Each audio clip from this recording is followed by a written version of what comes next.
Highly intelligent people are often surrounded by others, yet inside, they feel profoundly alone. Not because they lack social skills, not because they are unlikable or withdrawn, but because very few people truly understand how their mind moves. For an intelligent person, loneliness is rarely about being alone. It is about being different, a different way of perceiving reality, a different tolerance for depth, a different relationship with meaning.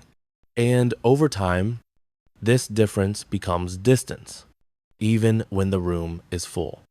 Have you ever been in conversation, smiling, nodding, while feeling as if no one is actually speaking to you? Most people think loneliness comes from isolation. No friends, no messages, no invitations. But for intelligent minds, loneliness often appears in connection. They speak daily. They participate. They are seen, sometimes admired. Yet something essential is missing because their inner world moves faster, wider, and deeper than most conversations allow. They question assumptions others accept. They notice inconsistencies others overlook. They hear subtext, where others hear noise. And when your thoughts consistently move beyond the surface, expression becomes constrained. You begin editing yourself, shortening thoughts, softening edges, simplifying ideas that were never meant to be small. Loneliness begins not when no one is around, but when what matters most inside you has nowhere to go. So ask yourself quietly, when you speak, how much of you remains unspoken? Intelligence sharpens perception, and sharper perception makes certain things impossible to ignore. Social rituals performed without sincerity, politeness used as camouflage, unspoken hierarchies, quiet emotional negotiations. Most people move through these patterns unconsciously. They adapt, they blend, they play along, but intelligent individuals often see through them. And once you recognize the structure beneath the interaction, you can no longer fully relax inside it. You begin to notice that much of social life is performance, not deception, but habit. Choosing honesty over comfort creates friction. Choosing clarity over belonging creates distance. And distance, over time, feels like loneliness. Not because you reject others, but because pretending no longer comes naturally. So consider this quietly. Is your loneliness a lack of connection or a refusal to live in illusion? The philosopher Arthur Schopenhauer believed that intelligence naturally leads toward solitude, not because intelligent people are superior, but because they are less able to deceive themselves. He observed that the average mind seeks distraction, entertainment, noise, movement. The thoughtful mind seeks understanding, and understanding isolates. Because the more deeply you grasp human nature, the harder it becomes to participate in shallow bonds. You begin to prefer silence to empty speech, depth to popularity, truth to belonging.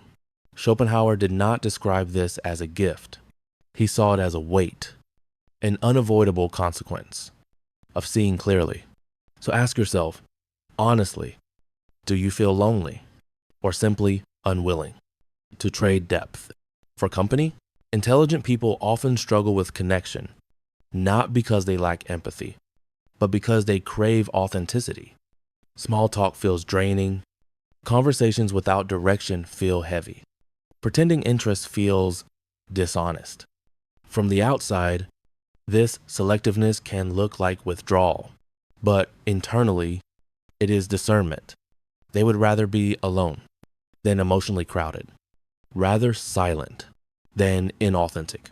Over time, this choice narrows opportunities for connection, not because others reject them, but because they quietly step back. Loneliness becomes familiar, not dramatic, not unbearable, just present. And perhaps the deeper question is this: is loneliness worse than living disconnected from yourself? Loneliness carries pain, but it also carries freedom. Freedom from constant social adjustment, freedom from borrowed opinions, freedom to think without interruption. In solitude, intelligent minds sharpen. They read, they reflect, they create inner coherence. Loneliness becomes a space of alignment, a quiet room where the mind can breathe.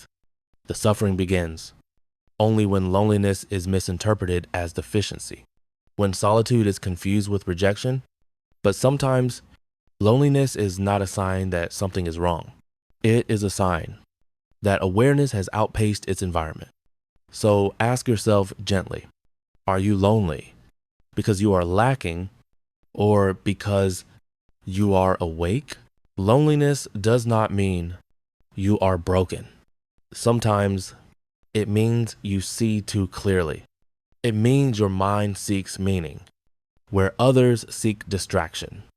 It means you value depth in a world built for speed. This path is quieter, less crowded, often misunderstood, but it is also honest.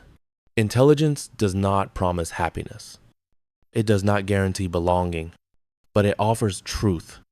And truth, though lonely, is real. So the final question is this: would you rather be surrounded and disconnected, or alone and aligned with who you truly are?